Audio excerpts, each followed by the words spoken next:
Welcome to the Good Morning from the Chicken Coop podcast with Kim Johnson, your creative strategist and master mindset coach. Filled with inspiration, distinctions, perspectives, and possibilities, we help you to cultivate a mindset that leads you to create the best version of yourself you could ever imagine. Join Kim every morning from one of her favorite happy places, her chicken coop, along with all her chickens. Hey everybody, good morning from the Chicken Coop. Today we are talking about the power of choosing who you want to be and not just falling into the habit of who you are currently being. You know, choice is something that I talk about a lot with my clients in this podcast. It is just a never-ending conversation because the beautiful piece about being a human being is that we have the power of choice always.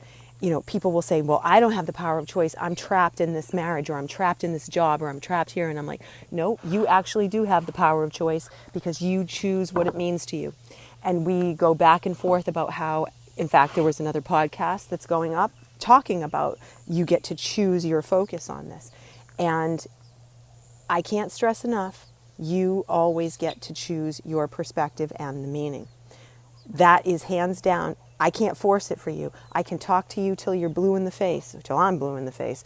And I cannot get you to see something that's different unless you decide to. I mean, it would be great if I could put a little chip in your head and just say, okay, sure, here, I want you to be positive all the time. But it doesn't work like that because our experience in this world is meant to cultivate us for having faith, having the ability to know that we internally have complete control over ourselves and our beliefs about where we are.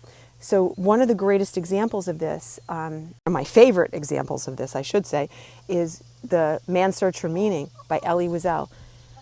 He was in a concentration camp. Now, if there was ever a time that somebody was being controlled by outside forces, this was it. War between, everyone in the world, people being chosen to go into concentration camps for no crime whatsoever other than some lunatic taking over and watching everyone in their family get murdered. Yet this man came through this and had a perspective like no other. And if you've never read the book, it is life-changing to read the book.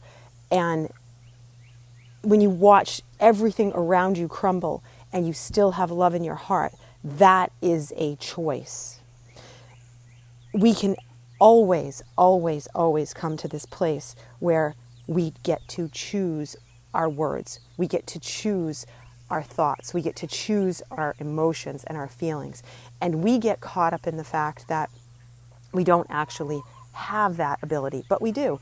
And one of the most fundamental places that starts in my world when I'm working with clients is always, well, who do you choose to be? It's probably one of the top 10 most profound questions that you can ask yourself is, who do I choose to be in this moment? I know for myself, that is when I realized how I was showing up when my son was small. After I waited so long, he's adopted, we waited so long to have him, and by the time, we got him, I was thrilled. I couldn't have been more thrilled. But I was completely caught up in my role of running this team that was traveling all over the world, and I wasn't appreciating what I had worked so hard to create in my life and have my son show up. And my son didn't come from great conditions, and I was so caught up in external forces that I wasn't paying attention to what I needed to pay attention to. And this little soul shifted my entire world one day because he was trying to tell me something. He was 3 years old, trying to tell me something, and he grabbed my face and he said, "Mama, listen to me." And I wasn't listening to him. And in that moment, the question that I'm so grateful I had programmed into myself for other things, well, who do you choose to be right now, went off in my head. Who do you choose to be right now? The person that's reading the paperwork to get ready for this trip, or the person that listens to this little soul that you waited forever for? And I wanted to be the person that was his mother.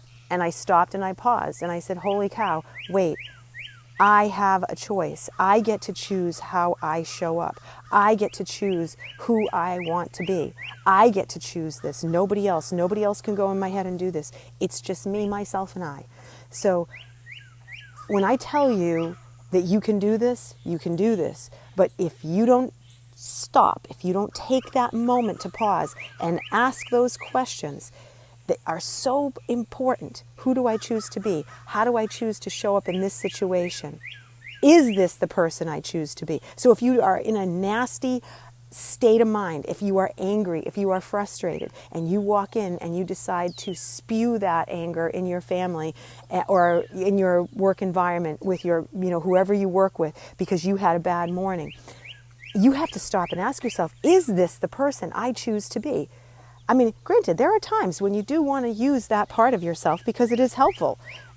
All emotions are necessary, as I've said before, and I said it in the bus book. It is 100%. All emotions are useful, but not at an extended length of time. You have to use them like salt and spices. Overdoing it doesn't work. So you have to ask yourself, is this who I choose to be? No. Okay, well then stop it. Shift it. Do something about it. So I want you to thoughtfully start thinking about and asking yourself that question regularly, because greatness comes from that, my friends. The more you ask yourself that question, the more you have power in your life, the more you have greatness in your life, the more you move towards attracting everything you're looking for. So I will see you tomorrow.